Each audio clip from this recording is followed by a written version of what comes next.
Detroit kid, remember when your Sony Walkman WM-F10 was the ultimate mixtape sidekick? 1998 was the year your kitchen counter had a rotary-dial phone that clicked like a metronome. A Motorola StarTAC buzzed with a two-note ringtone that sliced the air.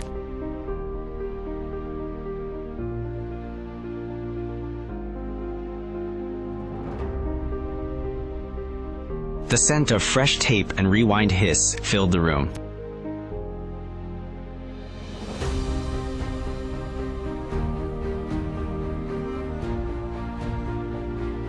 Polaroid photos lined the mantle like memories waiting to happen.